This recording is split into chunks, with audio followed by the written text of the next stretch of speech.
Hoje temos o grande prazer de receber aqui a professora Ana Cláudia Latrônico, professora titular da disciplina de endocrinologia do Departamento de Clínica Médica da Faculdade de Medicina. Eu vou ficar só nessa apresentação, nessa titulação, professora. Ela, além disso,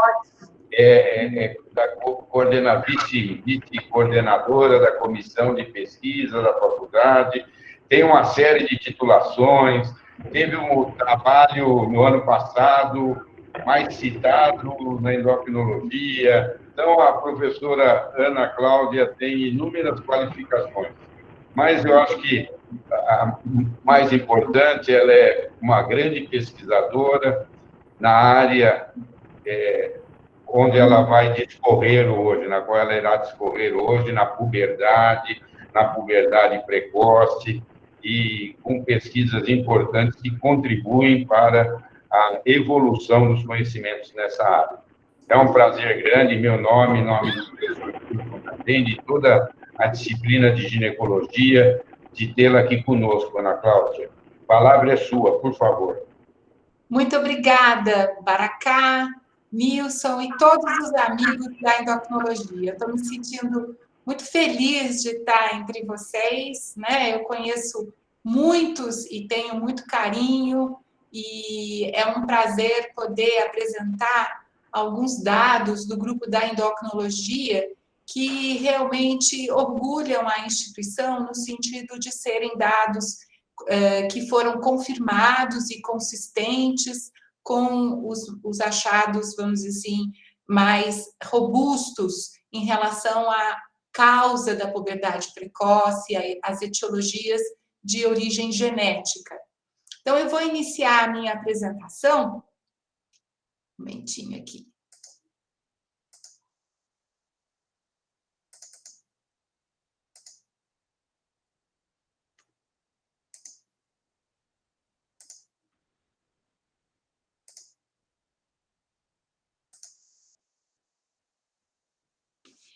Espero que vocês já tenham a minha primeira tela. Vocês estão vendo? Sim, professora. Estamos sim.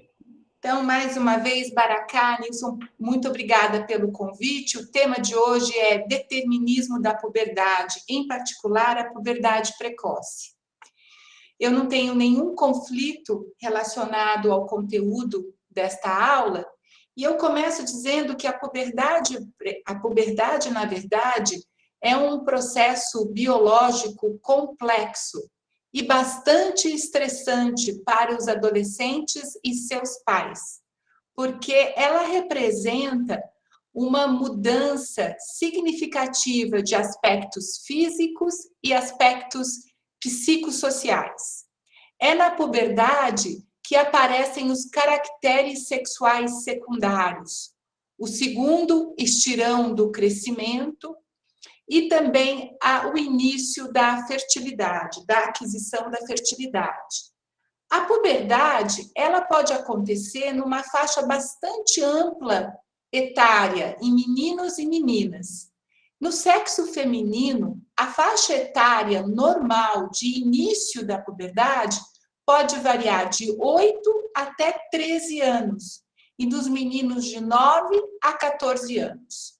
Os extremos, que seriam 2 desvios, tanto negativos quanto positivos, vão caracterizar doenças puberais, como é o caso da puberdade precoce, quando a criança apresenta caracteres sexuais secundários antes dos 8 anos nas meninas e antes dos 9 anos nos meninos.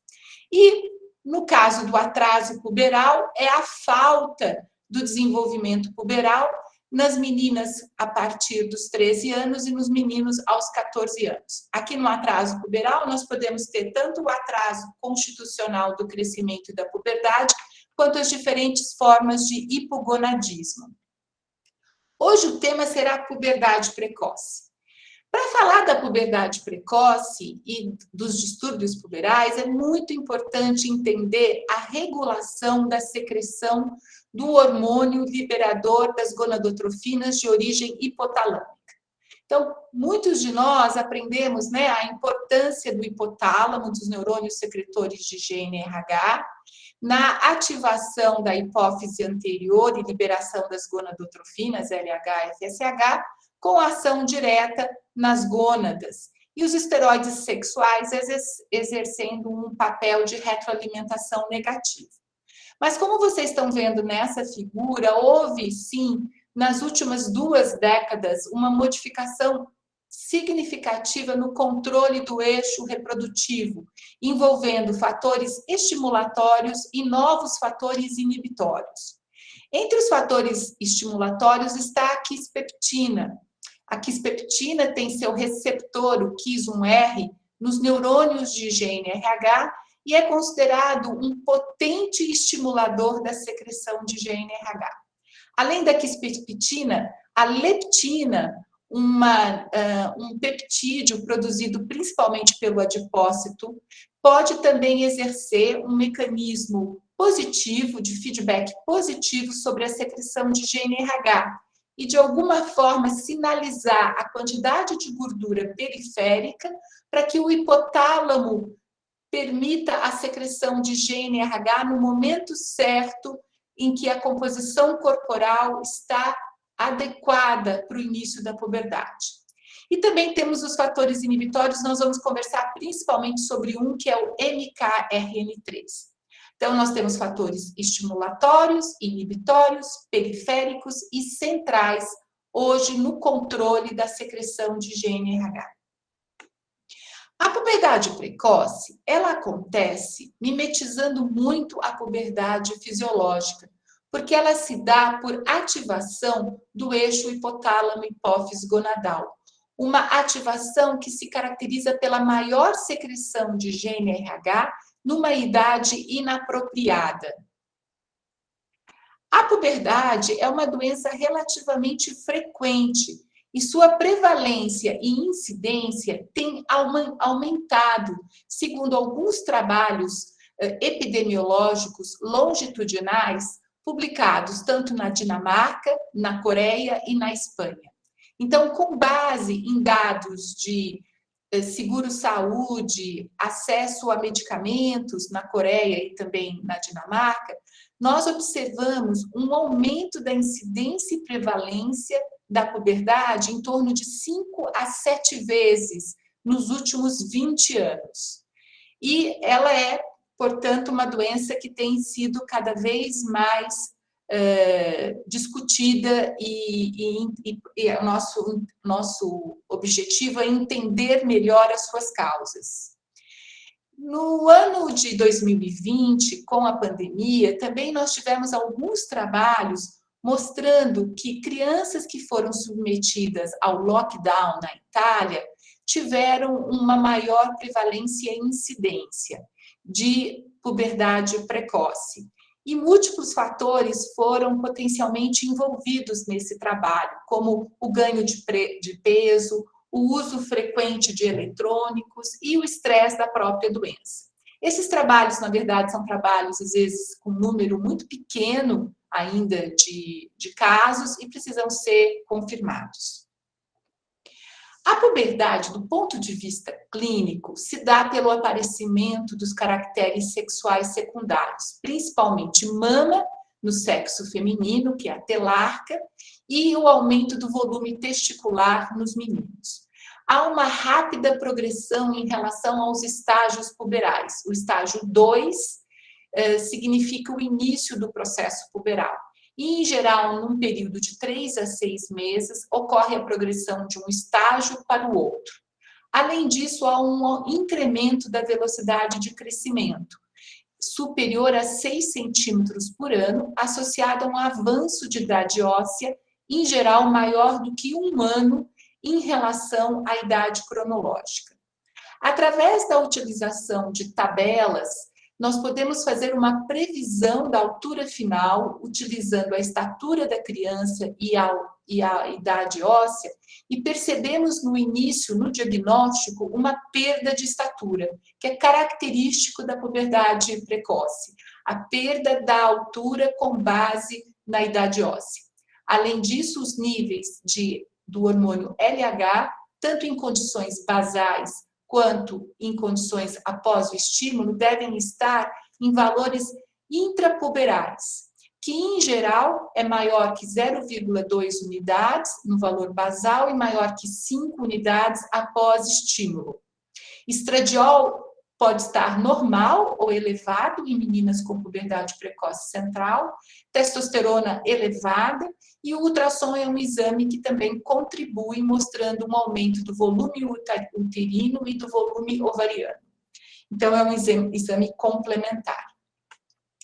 No fluxograma clínico da puberdade precoce, classicamente nós temos o desenvolvimento dos caracteres sexuais, o aumento da velocidade de crescimento, o avanço da idade óssea, a demonstração de níveis de LH intrapúberes, caracterizando a puberdade precoce, e até pouco tempo atrás, o único exame que era, vamos dizer assim, utilizado para reconhecimento das causas etiológicas era a ressonância magnética central, com o intuito de afastar malformações congênitas ou adquiridas, como os tumores, e caracterizar uma forma orgânica. As crianças que tivessem uma ressonância normal teriam uma forma idiopática, né? Então, a ressonância certamente é um exame muito importante nessa investigação etiológica. E várias causas estão associadas ao desenvolvimento dos caracteres sexuais prematuros devido à hiperativação ou ativação prematura do eixo. Causas congênitas, como os amartomas, cistos, malformação de Chiari, mielomeningocele, causas adquiridas, como os tumores e radiação, situações traumáticas, infecções, a encefalopatia isquêmica, muitas vezes associada ao parto, e também temos algumas situações onde não há lesões reconhecidas na ressonância. A causa que nós vamos discutir bastante hoje é a causa genética. Fatores ambientais sempre foram propostos, nós vamos também talvez discutir isso nas perguntas. A adoção internacional, a puberdade precoce que acontece secundária à puberdade periférica, que acaba maturando bastante a idade óssea e com isso também há uma maturação hormonal. E finalmente a questão assim da causa idiopática, que é a situação de exclusão. Lembro vocês que na ressonância magnética, a região que tem que ser principalmente analisada é a região da célula túrcica e hipotalâmica. Nós temos que em torno até de 10% das meninas podem ter achados incidentais, não relacionados à fisiopatologia da puberdade precoce. É o caso, por exemplo, de um cisto pituitário, ou de um microadenoma pituitário, ou de um cisto pineal pequeno. São lesões que às vezes são encontradas na ressonância, mas não estão relacionadas à puberdade precoce central. A puberdade precoce está principalmente associada a alterações hipotalâmicas e não hipofisárias, é uma doença hipotalâmica. Só que estamos diante da seguinte situação: a puberdade precoce idiopática ela é muito prevalente no sexo feminino. Em algumas coortes, ela chega a ser 92%, enquanto nos meninos, a puberdade ela pode ser idiopática em torno de 50% a 25%. Então, a forma idiopática nos indica o que será que está causando esse desenvolvimento. O grupo do Hospital das Clínicas, da Faculdade de Medicina que eu coordeno, foi capaz de reconhecer as primeiras causas monogênicas de puberdade precoce central. E elas incluem o ganho de função do sistema da quispeptina e a perda de função de dois genes, o MKRN3 e o DLK1, que serão discutidos mais em detalhes nessa aula. O trabalho que eu queria trazer para vocês é um trabalho publicado em 2013 no New England Journal of Medicine, que nós temos aqui uma colaboração com os Estados Unidos, e na descrição das primeiras causas de puberdade precoce central causada por mutações nesse gene, MKRN3. Esse trabalho teve, inclusive, o editorial da revista, quando publicado. A primeira autora é brasileira e minha aluna de doutorado, que naquela ocasião estava fazendo um pós-doutorado na Harvard Medical School. Então, aqui nós temos a Ana Paula, a primeira autora desse trabalho, que estudou 40 indivíduos pertencentes a 15 famílias com puberdade precoce central. A puberdade, ela pode ser familiar em até 20 a 30% dos casos. E aqui nós tínhamos selecionado ao longo de vários anos famílias brasileiras e estrangeiras com puberdade precoce central, onde você tem mais de um indivíduo afetado. E das 15 famílias estudadas, 5 delas apresentaram defeitos num único gene, que é o MKRN3. De uma forma clara, a herança com base na avaliação dos pedigrees foi uma herança autossômica dominante e com uma herança também muito peculiar, porque ela é de transmissão paterna. Isso se dá porque esse gene está localizado no cromossomo 15, no braço longo, numa região muito estudada na medicina, porque ela é crítica para 2 síndromes, a síndrome de Prader-Willi e a síndrome de Angelman. Essa região, ela tem, na verdade, esse gene MKRN3, que ele, apesar de ser um gene autossômico e, portanto, ter 2 alelos, o alelo paterno e materno, o alelo materno ele é silenciado pelo fenômeno de imprinting, isto é, essa região promotora sofre uma alteração por ligação a radicais NH2 e ela não é transcrita. Esse gene ele sofre uma repressão e um silenciamento. Então, só o alelo paterno é expresso. E por isso que só o alelo mutado do pai é que determina o fenótipo de puberdade precoce central. Após a descrição em 2013, nós tivemos uma explosão de descrição de mutações inativadoras do MKRN3 em crianças com puberdade precoce. Aqui nós temos uma representação da estrutura da proteína MKRN3 e as diferentes mutações descritas. Na parte superior são as mutações do tipo frame shift e nonsense, que são mutações bastante graves, e na parte de baixo as mutações do tipo missense. Há uma concentração de mutações principalmente em 2 regiões, uma delas nesse dedo em anel, que representa uma área importante para a ligação dessa proteína ao DNA. E em 2019, nós realizamos um estudo de meta-análise, uma revisão sistemática dos trabalhos publicados e vimos que mais de 857 pacientes tinham sido incluídos em 14 diferentes estudos e que a prevalência geral das mutações de MKRN3 era em torno de 9%. Quando você considera a forma familiar, ela chega a ser 46%. E um subgrupo de análise teve uma prevalência maior. Ela é maior nos meninos, que têm puberdade precoce central sem alterações na ressonância, nos casos familiares e em países não asiáticos, já que trabalhos provenientes da Coreia, da China e do Japão mostravam uma menor prevalência em relação aos trabalhos europeus. Com isso, a investigação da puberdade precoce central, foi incluído o teste genético, em especial a análise do gene MKRN3. Então, toda puberdade precoce central familiar, talvez antes mesmo da ressonância magnética, poderia ser submetida a uma análise genética, que é bastante simples, uma vez que esse gene tem apenas um exon, e é facilmente estudado.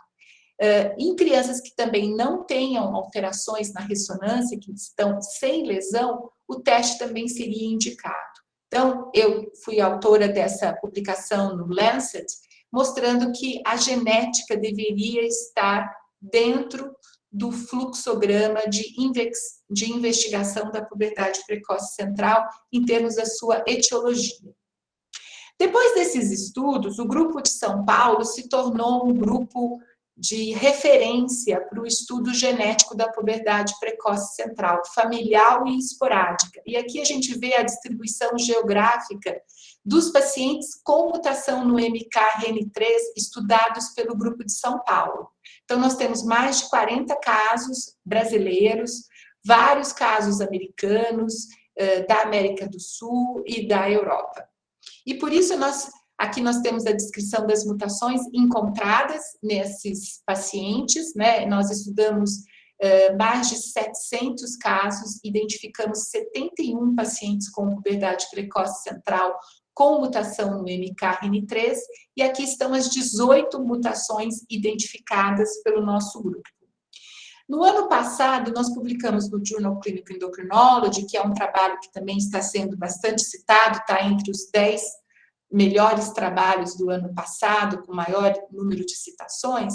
Nós estudamos uma coorte multiétnica de 716 pacientes com puberdade precoce central, 71 deles eram portadores de mutações inativadoras do MKRN3. Então, você vê que nós temos 45 meninas, 36 famílias, né, desses 71 pacientes. A idade de início do desenvolvimento puberal nesse grupo foi de 6,2 nas meninas e de 7,1 nos meninos. Nós tivemos a possibilidade de fazer uma análise comparativa da apresentação clínica das crianças com mutações severas em relação às mutações menos severas, do tipo missense. E observamos que aquelas que tinham mutações mais graves também apresentavam um avanço de idade óssea maior e os valores de LH basal mais elevados. Então, embora a puberdade precoce central causada por MKRN3, ela não é distinta de uma puberdade precoce idiopática, o tipo de mutação mais grave poderia determinar uma apresentação um pouco mais grave também.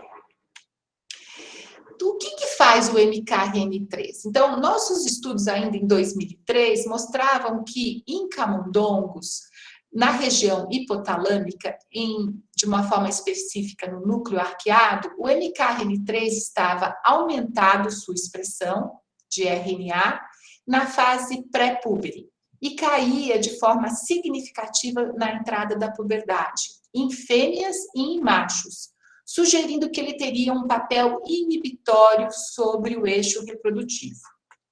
Um estudo posterior, realizado por colegas da Dinamarca e da Itália, mostram que os níveis circulantes de MKRN3 também estão mais altos na fase pré-púbere e caem na puberdade. E havia uma correlação negativa entre os valores de LH e MKRN3 e de estradiol e MKRN3, reforçando os achados iniciais em camundongos que o MKRN3 é um fator inibitório sobre a secreção de GNRH.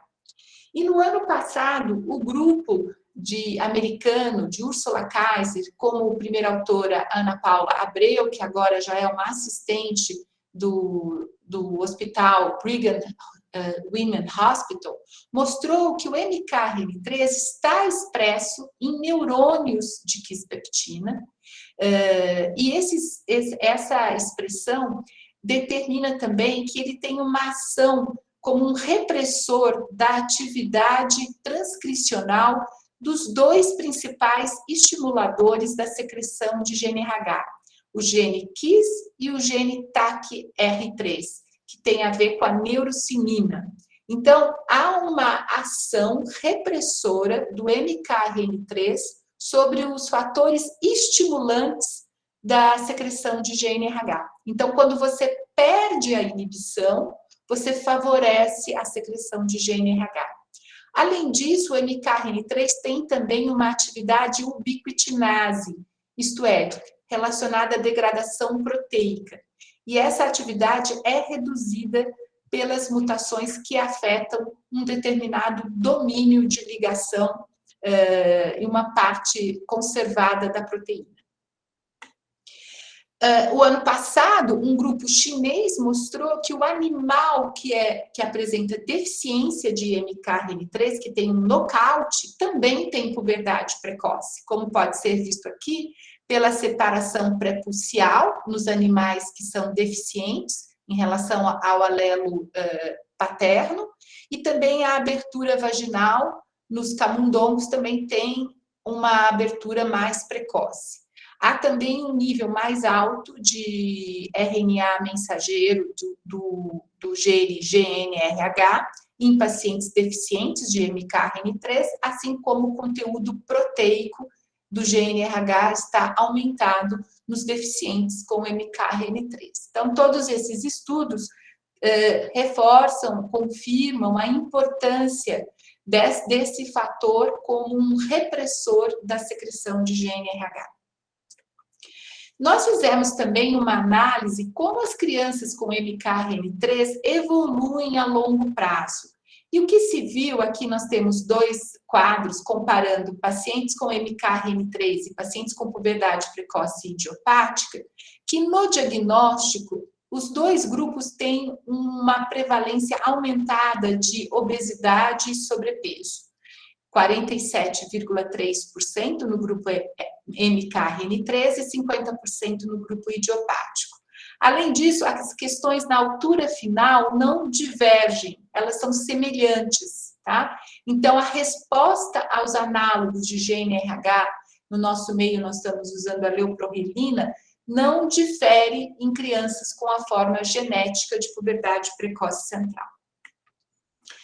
Vamos mudar agora do MKRN3 para um novo gene. Esse gene foi descoberto em 2017 pelo nosso grupo, em colaboração também com um grupo de Washington, de Dauber e colaboradores. Essa é uma família brasileira com 4 meninas afetadas. Elas tiveram puberdade precoce na idade dos 4 anos e meio, 5, 6 anos, e associada a uma aceleração de crescimento. E havia na história uma avó paterna que desenvolveu a menstruação, a primeira menstruação, aos 9 anos de idade.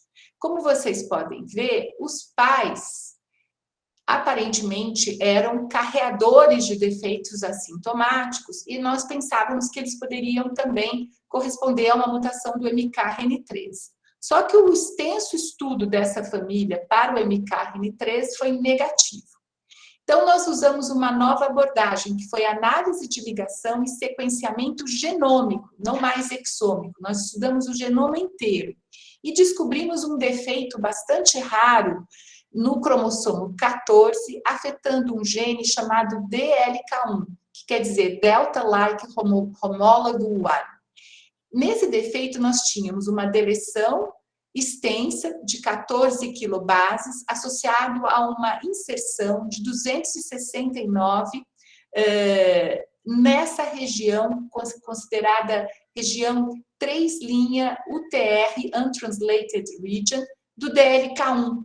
E essa alteração sugeriu que o DLK1 seria a causa do defeito associado à puberdade precoce nessa família. O DLK1, de forma também muito interessante, está relacionado ao cromossomo 14 e como o MKRN3, numa região de imprinting. E só o imprinting paterno é expresso, só o lado paterno é expresso, porque o DLK1, no seu alelo materno, ele está silenciado. Então, novamente, nós tínhamos a mesma situação. Uma doença autossômica dominante de transmissão exclusivamente paterna. Nessa região já havia sido descrita há muitos anos atrás uma síndrome chamada síndrome de Temple, caracterizada pela dissomia uniparental materna, que seria a presença apenas de 2 alelos maternos e a perda do alelo paterno.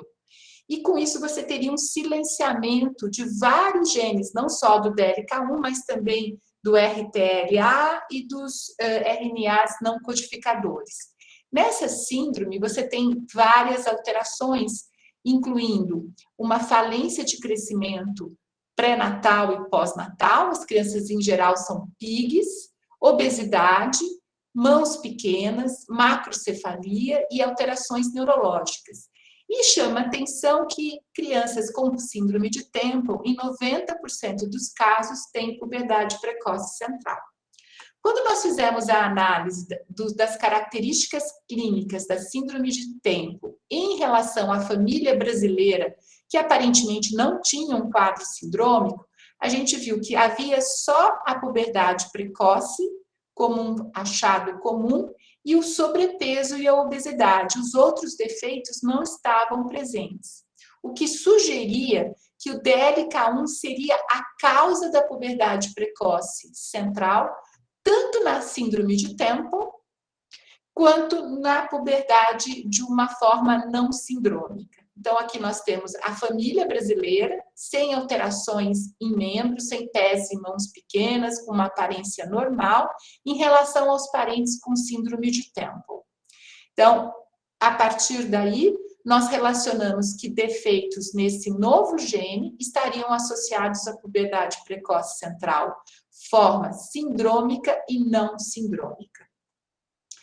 Em 2019, Larissa Gomes estudou novas famílias, todas elas 3 famílias, 2 brasileiras, uma família inglesa, com defeitos também no gene DLK1, em mulheres que tiveram menarca entre 7 e 9 anos. Os homens tinham baixa estatura e também história de puberdade precoce, então afetava ambos os sexos, numa herança autossômica dominante e de transmissão paterna. E nós, como eram mulheres adultas, nós fizemos uma análise que o DLK1, nessas mulheres, em relação à forma idiopática, havia uma evidência de síndrome metabólica nas mulheres com DLK1, tanto sobrepeso, resistência insulínica, diabetes tipo 2 e ovário policístico. E havia um dado significantemente diferente em relação às pacientes com a forma idiopática tratadas com leuprorelina. Aqui nós temos algumas das mulheres que tiveram defeitos do DLK1 e um histórico de menarca precoce. Como vocês podem ver, são mulheres que têm, às vezes, uma obesidade central. Aqui são 2 irmãs com macromastia, obesidade central, ovário policístico e infertilidade. Elas tiveram, portanto, uma evolução com resistência insulínica e desenvolvimento de diabetes tipo 2 em idade precoce. Uma outra paciente com obesidade do lado direito, uma baixa estatura importante, 1,43 m. E aqui a avó das 4 meninas da primeira família, que é diabética e que tem também uma tendência a ter um sobrepeso, uma obesidade mais central.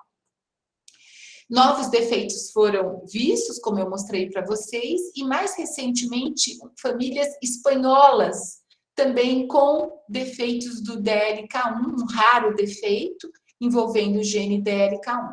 O gene DLK1, diferente do MKRN3, tem uma prevalência muito menor. Provavelmente, enquanto o MKRN3 atinge uma prevalência geral de 9%, os defeitos do DLK1 estão em torno de 1 a 2%. E aqui nós temos a identificação das mutações num esquema da proteína, que é uma proteína de localização em membrana, tem uma porção extracelular que se caracteriza por domínios do tipo epidermic growth factor, né? E as mutações todas estão nessa região extracelular. E é tão interessante que essa porção extracelular, ela sofre clivagem e pode ser encontrada na circulação periférica, no sangue. E nós fizemos uma dosagem do DLK1 de indivíduos normais, indivíduos obesos e indivíduos com mutação do DLK1 por puberdade precoce. E os valores nos afetados por mutações é indetectável.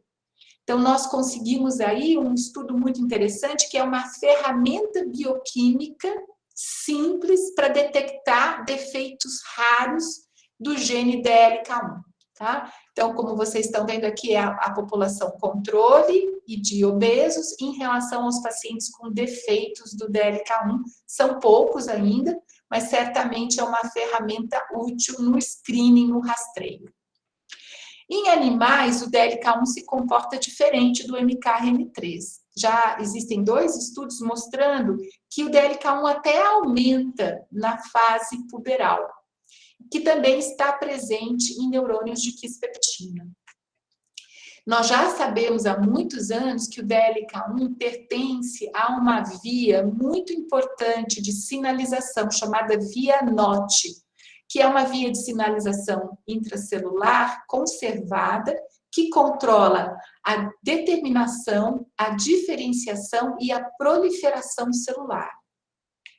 E que ratos ou camundongos que são deficientes de DLK1 apresentam um quadro metabólico caracterizado por depósitos de gordura, de esteatose hepática, níveis circulantes elevados de lípides. E considerando o quadro humano e os dados tanto de camundongos quanto humanos, nós publicamos um artigo com a seguinte título, que o DLK1 hoje representa um novo link entre reprodução e metabolismo, em face ao fenótipo de deficiência de DLK1 em humanos, que é caracterizado por puberdade precoce ou menarca precoce, ovário policístico, e na vida adulta, obesidade, desenvolvimento precoce de diabetes tipo 2 e hiperlipidemia. Anos depois das publicações do MKRN3 e quase concomitante à publicação do DLK1, o trabalho da Nature, do grupo da Inglaterra, mostrou que em estudos populacionais do tipo GWAS, envolvendo mais de 300 mil mulheres, mostrou que esses 2 genes, MKRN3 e DLK1, tinham um papel relevante em relação à menarca, tá? Então, os trabalhos de GWAS colaboraram bastante em dizer que o MKRN3 e o DLK1 são novos fatores implicados no eixo reprodutivo, possivelmente fatores inibitórios, como é o caso do MKRN3, e que polimorfismos associados ao alelo paterno influenciam a idade da menarca. E por último, eu vou apresentar um trabalho do ano passado, em que nós estudamos 197 crianças com puberdade precoce e idiopática, a maioria do sexo feminino, e fizemos uma extensa análise da associação de defeitos adicionais, de múltiplas anomalias, por exemplo, estigmas físicos, alterações cardíacas, alterações intestinais, autismo, e vimos que dessas 197, 36 delas tinham uma apresentação de alguma forma sindrômica. Muitas, às vezes, tinham sido subdiagnosticadas. E a partir de um estudo extenso, um estudo genético extenso, caracterizado por análise de metilação, estudo de array buscando variações de número de cópias e sequenciamento exômico, nós identificamos que 33% desse grupo de 36 tinham síndromes diferentes, como síndrome de Temple, Guillain-Barré, shocks e defeitos raros. Então, esse trabalho foi publicado no Human Reproduction e indicou que a puberdade precoce sindrômica tem que ser reconhecida e faz parte até de 19% da nossa coorte de puberdade precoce central. Então, em resumo, os defeitos do MKRN3 são prevalentes causas de puberdade precoce central familiar, que as mutações graves ou severas nesse gene podem estar associadas a um fenótipo também mais grave, com níveis de LH mais elevados e avanço de idade óssea. O DLK1 sem dúvida, eu estou muito interessada, apaixonada por esse gene, porque ele é um gene também imprintado, cujas mutações inativadoras levam à puberdade precoce central familiar, e de forma muito curiosa e que merece estudos, ele está associado à síndrome metabólica em mulheres adultas. E os seus valores séricos de DLK1 podem ser úteis numa avaliação de rastreamento. A puberdade precoce central pode estar associada com múltiplas anomalias, o que caracteriza uma forma sindrômica, e as alterações podem estar envolvendo tanto anormalidades neurológicas quanto de crescimento. Eu não tenho dúvidas, caros colegas, que outras alterações congênitas e adquiridas de puberdade precoce central serão descritas em pouco tempo. Nós mesmos estamos submetendo hoje um artigo envolvendo um gene do cromossomo X. Então, é uma questão de tempo para que a gente tenha um número expressivo de genes associados à puberdade precoce central. E aqui nós temos a importância, então, dos fenômenos genéticos e epigenéticos no controle da secreção de GNRH. Então, em amarelo, nós temos as mutações do MKRN3, da KIS, do DLK1, das causas congênitas, que as causas congênitas também representam causas genéticas, principalmente amatoma, neurofibromatose tipo 1, que são situações que eventualmente podem até apresentar com alterações anatômicas e também têm uma base genética. Eu quero fazer um agradecimento aos meus colaboradores nacionais e internacionais, aqui a Úrsula Kaiser, que é a atual presidente da Endocrine Society, minha aluna Ana Paula Abreu, que trabalha com a Úrsula nos últimos anos, a minha equipe. Um agradecimento especial ao Vinícius Brito, que eu acho que todos conhecem também, que é um colega que tem um valor enorme na assistência e pesquisa dos pacientes com puberdade precoce central, além dos meus alunos de pós-graduação. E eu quero terminar falando uma história interessante. Eu aqui estou na pré-escola. Essa tipo de foto é uma clássica, né? Foto que muitos de nós tiramos. E eu tentei lembrar como eu era criança, sabe, gente? Eu era uma menina muito extrovertida, corajosa, uma ótima aluna. E como vocês podem ver, a minha coragem está até em cortar a minha própria franja para essa fotografia. Então, eu tinha muita vontade de fazer as coisas. E em 2019 eu ganhei um prêmio internacional na Sociedade Americana de Endocrinologia, exatamente pelos trabalhos de MKRN3, e eu estive recentemente numa exposição de Portinari, e nessa exposição havia a seguinte frase: a infância está sempre presente nas coisas que se faz. Então, hoje eu relaciono que esse sucesso, esses dados importantes que foram conquistados ao longo da minha carreira profissional, está já presente nesse olhar dessa menina que era corajosa, que queria buscar as novidades e fazer as coisas sozinha, né? Sozinha, modo de dizer, mas que tinha essa coragem de se submeter aos desafios. Quero agradecer mais uma vez ao grupo de ginecologia pela possibilidade de estar com vocês nessa manhã. Vou parar a apresentação e fico muito feliz se vocês tiverem perguntas ou curiosidades a respeito do meu trabalho. Muito obrigada, Baracá, muito obrigada, Nilson, pelo honroso convite de participar nesta manhã da reunião conjunta do grupo de ginecologia e estou à disposição. Muito obrigada. Parabéns, Ana Cláudia, excelente apresentação. E o que eu considero muito importante, mostrando realmente a sua experiência, os seus resultados nessa importante área. E mostrando que você faz jus realmente às suas qualificações. Obrigada. Achei muito interessante essa comparação que você trouxe de quando era criança e a sua franja realmente estava muito bonita, viu?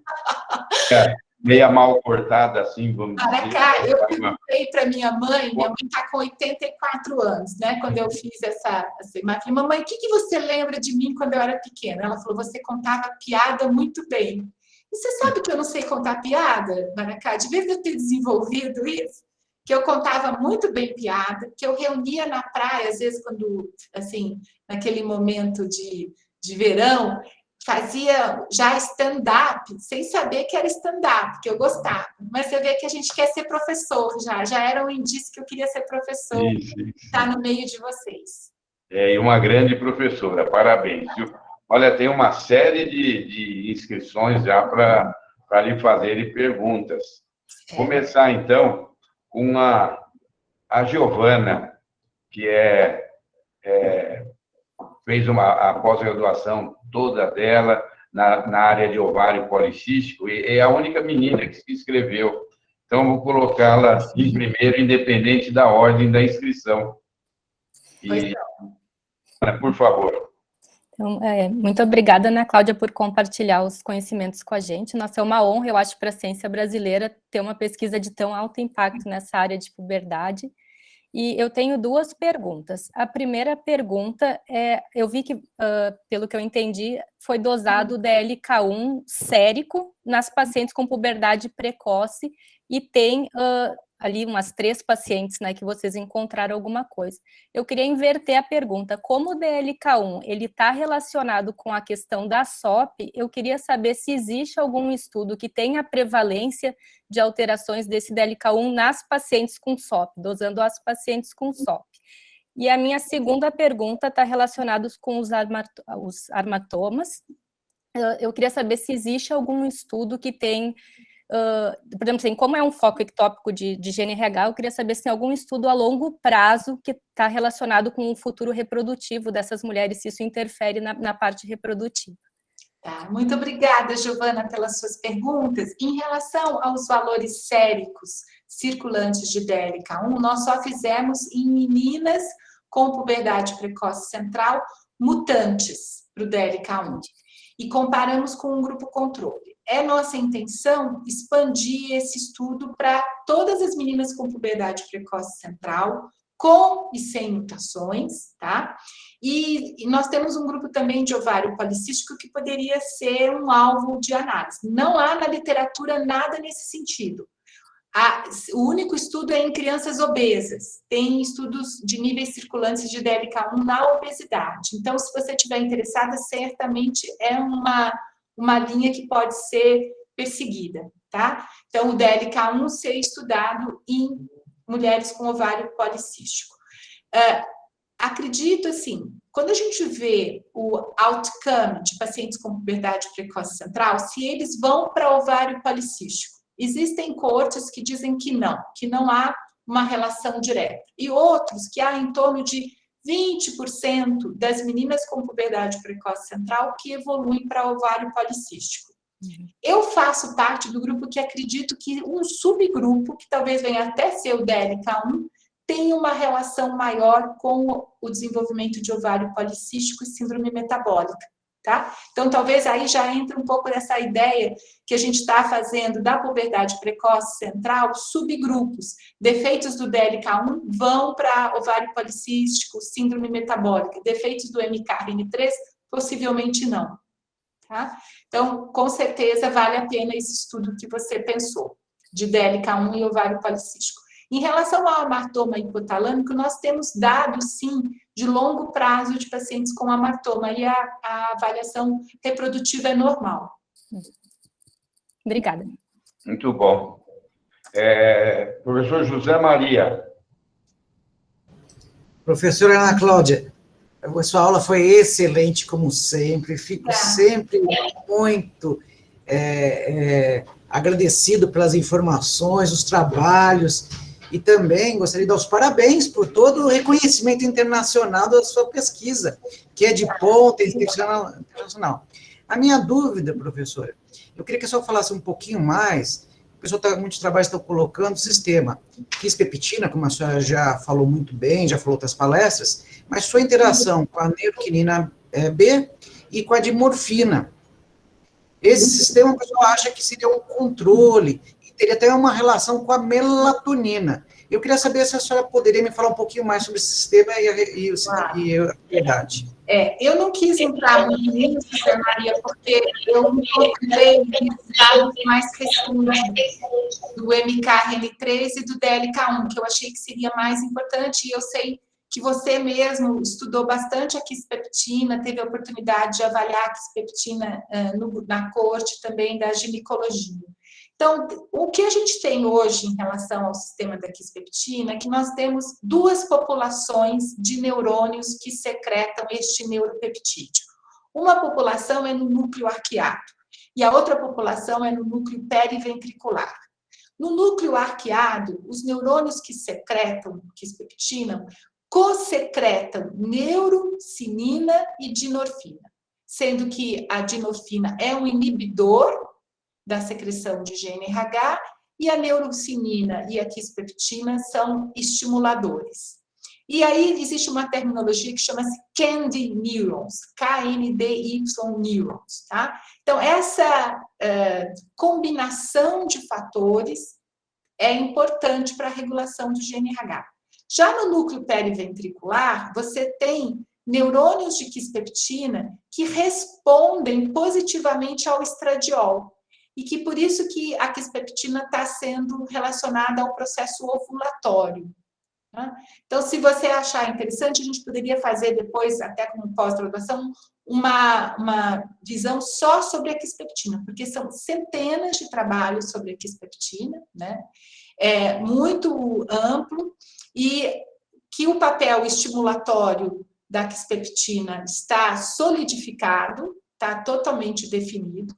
Em relação à puberdade precoce central, é uma causa raríssima de puberdade precoce central. Nós tivemos, até o momento, casos isolados. E um dos casos, que é de um menino que tem a mutação na KIS1, no gene que codifica o fator ligante, ele foi submetido recentemente a sequenciamento exômico e ele só tem esse defeito ainda como causa da puberdade precoce central. Então, nós vamos até fazer uma publicação revisitando esse caso, porque ele não tem MKRN3, ele não tem DLK1 e ele teve a puberdade no primeiro ano de vida. Então, persiste a ideia que a quispeptina, nesse caso, com ganho de função, foi a causa da puberdade. Mas são defeitos muito, muito raros em comparação ao MKRN3 e ao DLK1.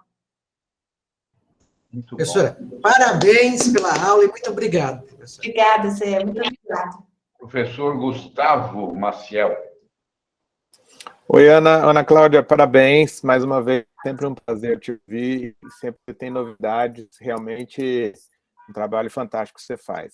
Ô, Ana, duas coisas que eu queria te perguntar. E uma curiosidade. A gente tinha um modelinho de síndrome dos ovários policísticos, um modelo animal, um modelo em ratas, e no congresso da Endo Society em Houston, a gente estava super alegre que a gente levou alguns dados de expressão gênica da quispeptina nessas ratinhas, né? E lá nós tivemos o Manuel Tena Sempre, que você conhece bem, ele nos deu uma péssima notícia, ele falou, olha, legal os achados de vocês, mas vão lá no meu pôster, que eu mostrei que em determinado local eles têm a ação inibitória, em determinado local, como você acabou de falar, eles têm a ação excitatória. Então, a gente estava super empolgado com a ideia que a gente estava achando as expressões gênicas, nós fomos lá e ele acabou com a nossa ilusão, pelo menos temporariamente. Só um casozinho rápido. Mas eu queria te perguntar duas coisas bem rápidas. Com relação à questão da disponibilidade de avaliação das pacientes com puberdade precoce, nesses painéis gênicos, o que já está disponível hoje e o que a gente poderia utilizar aí no dia a dia. E a segunda pergunta também é com relação a essa conexão entre reprodução e metabolismo, né? A gente está sempre em busca desse santo graal aí que conseguiria responder isso. Então, por exemplo, nas pacientes com amenorreia hipotalâmica funcional, é muito comum a gente ter uma dificuldade muito grande em lidar com a reprodução nessas pacientes, né? Por problemas alimentares e tal. Queria que você fizesse comentário nesses dois aspectos. Mas, mais uma vez, parabéns. O acesso ao estudo genético por forma de painel, exoma, O laboratório, por exemplo, privado, Fleury, já oferece a análise do MKRN3 como uma prática, né, clínica acessível. Nós temos no SUS, no Hospital das Clínicas, um projeto temático sobre análise genética e epigenética da puberdade precoce central. Então, se vocês tiverem casos, eu teria o prazer de fazer o estudo com verbas financiadas pela FAPESP. Sei também que na Santa Casa eles fazem também estudos do MKRN3 de análise genética. Eu acredito que, com o tempo, tende a aumentar. A endocrinologia, a nossa divisão, tem oferecido um estudo de painel para doenças endócrinas. Então, nós fizemos ao longo dos últimos 3 anos, painéis gênicos para todos os defeitos da endocrinologia e estamos submetendo os nossos casos. Então, eu vejo, Gustavo, que é uma questão de tempo e de recursos, mas a ampliação dos estudos genéticos será, com certeza, viável e uma certeza nos próximos anos.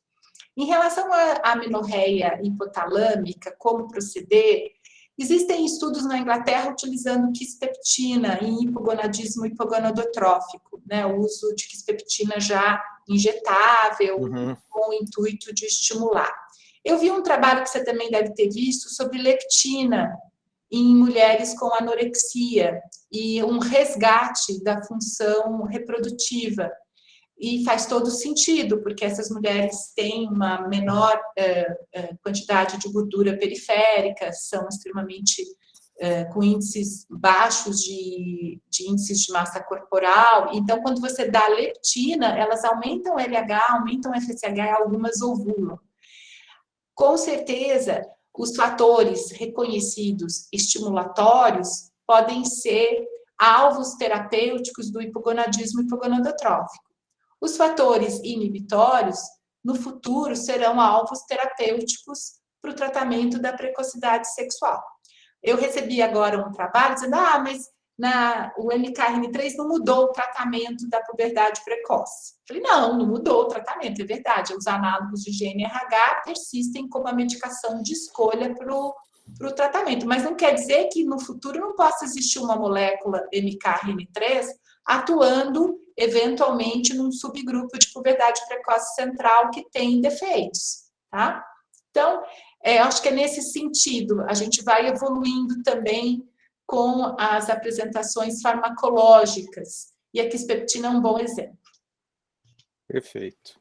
Muito obrigado, parabéns mais uma vez. Obrigada. Professor Pedro Monteleone, por favor. Obrigado, professor. Como sempre, muito legal. Uma pergunta rápida. Nessas heranças genéticas que você aponta da puberdade precoce, eu queria saber como é que tem andado a questão do diagnóstico genético da implantacional, no estudo de embriões, nessas doenças geralmente monogênicas, no máximo com 2 genes afetados, evitando que a ocorrência volte a acontecer nos irmãos ou na prole. Como é que anda isso no seu mundo? Isso não aconteceu ainda, Pedro. Como a puberdade precoce central é uma doença benigna com tratamento efetivo e seguro e que não repercute na reprodução futura dos pacientes, talvez não venha a ser uma doença prioritária para uma seleção em fase de implantação, de seleção de óvulos ou de espermatozoides, entendeu? Eu acho que nesse momento não há nenhum estudo avaliando do ponto de vista genético os gametas. Ok, obrigado. Bom. Doutora Vanessa, desistiu ou sua pergunta foi feita?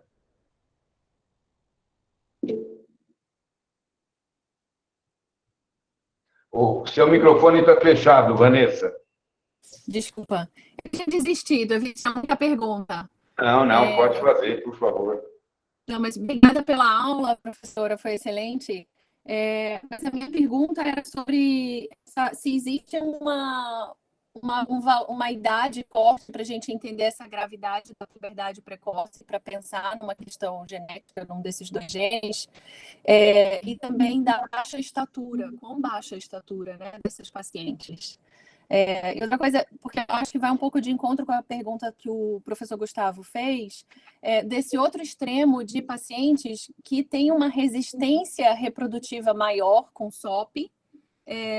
Eu nunca consegui ver, nem na minha prática, nem na literatura, essa correlação da puberdade precoce, desse perfil de paciente com ovário policístico, que são mais altas, mais magras e que confundem a gente na prática, na verdade, com hipo-hipo, né? Que eu acho que estaria num outro espectro dessas pacientes mais baixas, com mais obesidade, síndrome metabólica, que talvez fosse essa questão genética. Mas a minha pergunta original era essa: quando pensar quão precoce e quão baixa estatura, talvez?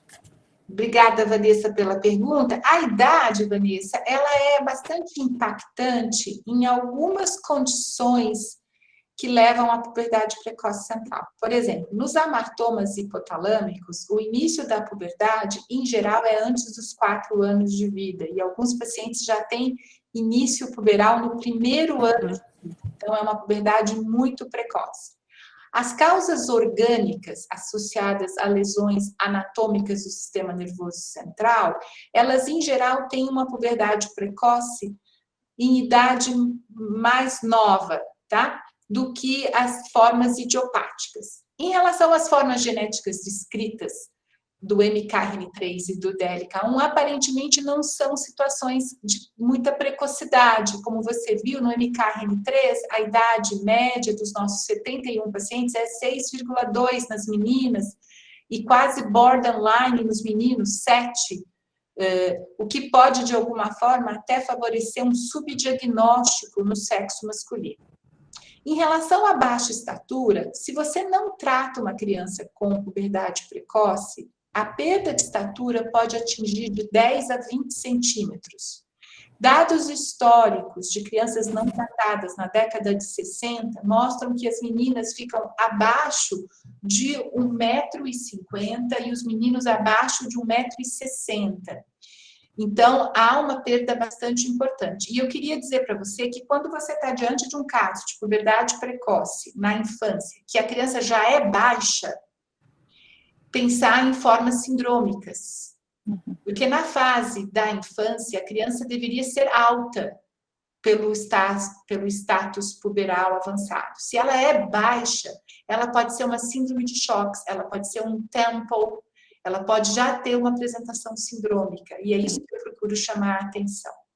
Obrigada. Muito bom. Professor Laudelino,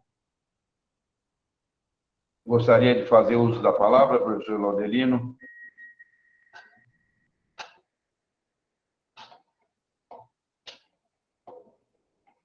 Professor Alcione, responsável pelo setor de ginecologia na infância e na adolescência.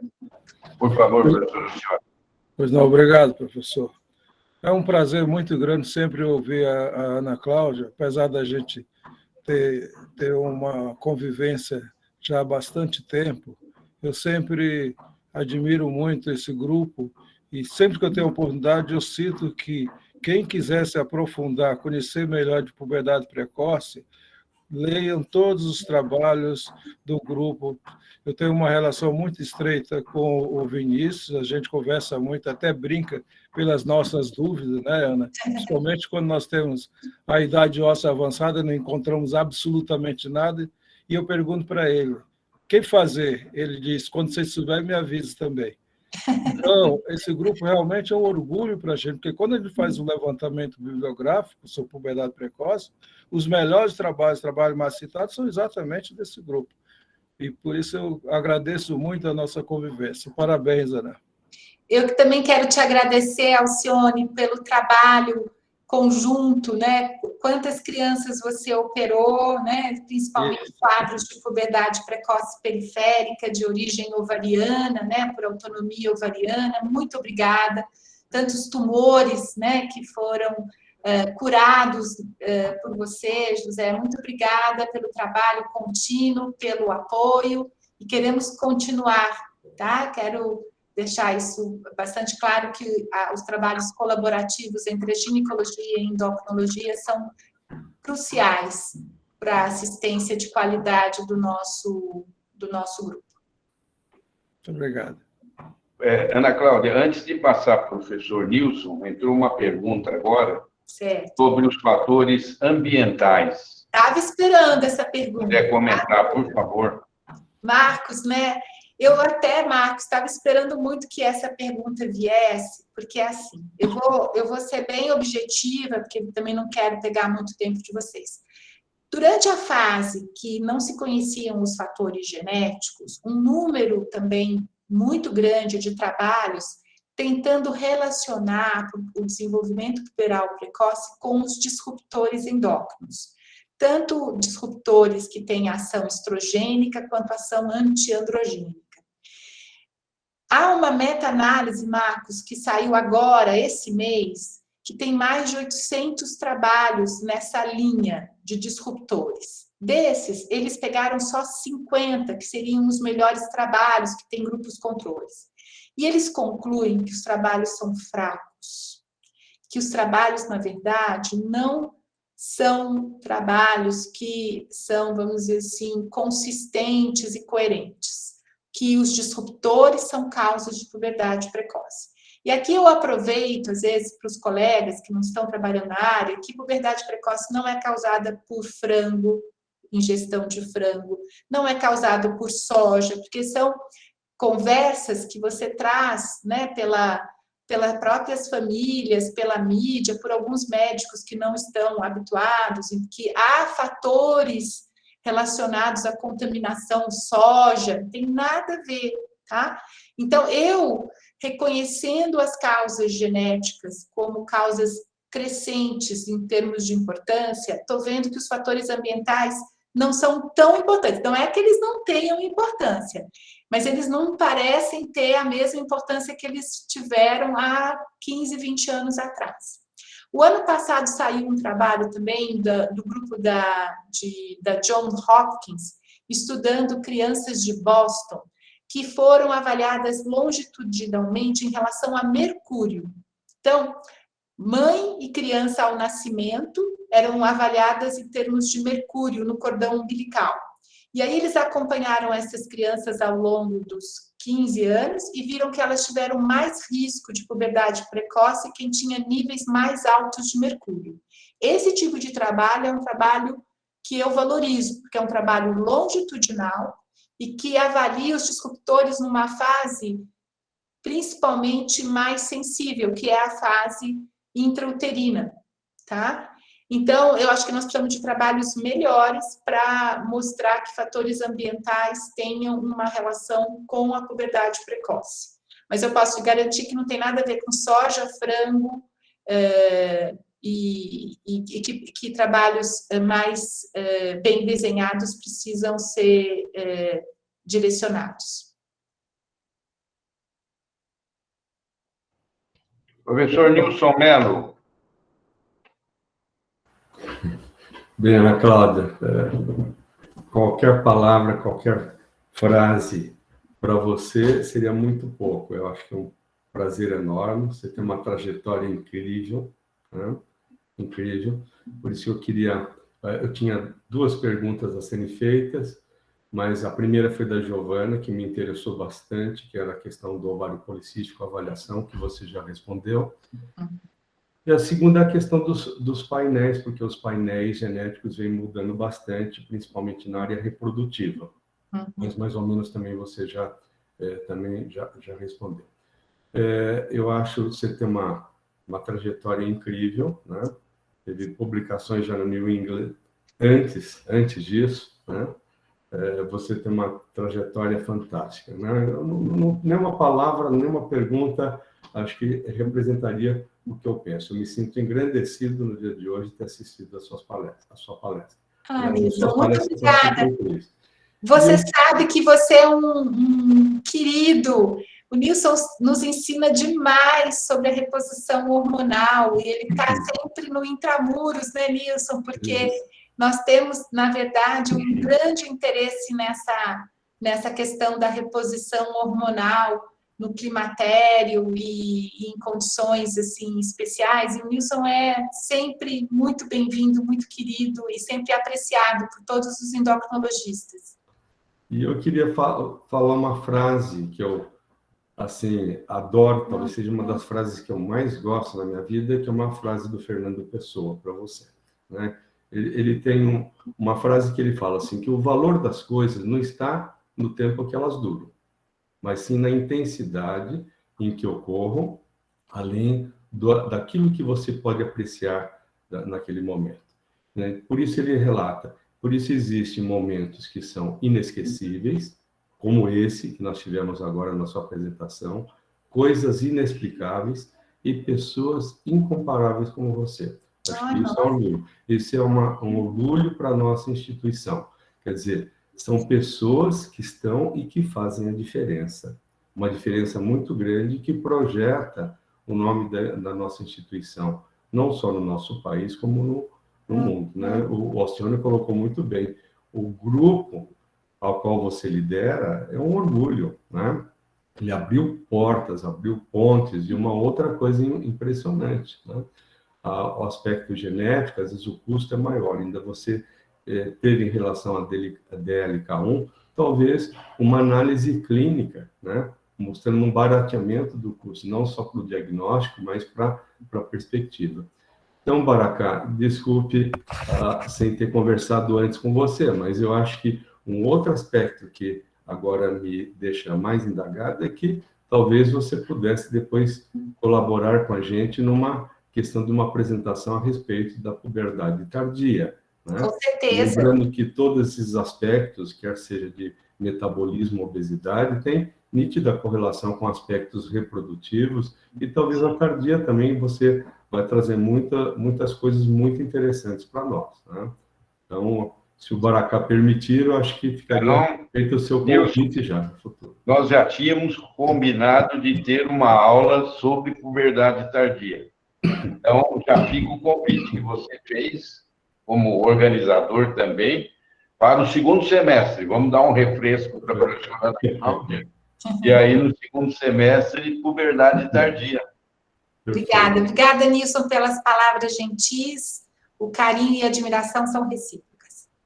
Obrigado, obrigado. Professora Ana Cláudia, agradecer em nome da disciplina de ginecologia, em nome do Nilson e principalmente também no meu nome, a sua presença aqui, e ressaltar que a parceria que nós temos já há quase 15 anos na área de ovário policístico, que nós estamos desenvolvendo estudos em conjuntos, os casos de infertilidade que você e a professora Berenice encaminhavam para o Centro de Reprodução Humana, em especial o Paulo Serafini, e agora o Pedro e também o ISO no Centro de Reprodução Humana, essa parceria, espero que continue. E nós vamos conversar um pouquinho sobre esse novo marcador genético que você mostrou na síndrome do ovário policístico. Eu acho que é pena a gente desenvolver alguma coisa e seria muito importante se pudéssemos atuarmos juntos também. Com certeza, Baracá. Eu acho que já é uma intenção da Larissa Gomes, que tem já selecionado casos de ovário policístico com menarca precoce. Sim, sim. Seria, do ponto de vista clínico, a primeira etapa, a seleção desses casos, que é o maior risco de defeitos do DLK1. E, com certeza, a Silvia, Gustavo, Baracá, todos os que estão envolvidos no estudo endócrino ginecológico estão convidados. Sim, sim. Nós temos parceria também com outras instituições que na linha de ovário policístico. Então, a gente pode pesquisar casos nesses outros centros também universitários de ovário policístico com menarca precoce, para a gente poder ampliar a casuística. Eu acho que a gente tem que somar esforços para ter um número maior de casos. Mas muito bom. Parabéns, viu, professora Ana Cláudia, e que você representa hoje aqui na universidade, na Faculdade de Medicina. segundo semestre, vocês aqueceram meu coração. Eu nem vou precisar pôr casaco hoje, eu estou me sentindo aquecida por tantas palavras gentis, pelo carinho de vocês, né? Muito obrigada. Uma das coisas que eu acho que é fundamental para quem faz pesquisa e trabalha com docência é ter exatamente esse feedback, usando uma palavra bem endocrinológica, um feedback positivo dos pares. E é assim que eu me sinto hoje, né? Muito estimulada por esse feedback. Obrigada. Ana Cláudia, em português eu acho que seria melhor nesse carinho e nesse calor. Retroalimentação. Retroalimentação de carinho. Como o Nilson disse, a retroalimentação no seu coração. Obrigada, viu, gente? Uma ótima quarta-feira e tudo de bom para vocês. Obrigado. Parabéns. Um bom final de dia a todos. E hoje, às 19 horas, o segundo dia da nossa jornada, com mais de 853 inscritos. E o sucesso total. Parabéns, parabéns. Sucesso. Para nós, um abração para todas e para todos. E hoje, à noite, principalmente depois dessa maravilhosa apresentação, com mais vontade, né, de aprendizado. Sim, sim. Parabéns. Bom dia, bom dia. Tchau, tchau.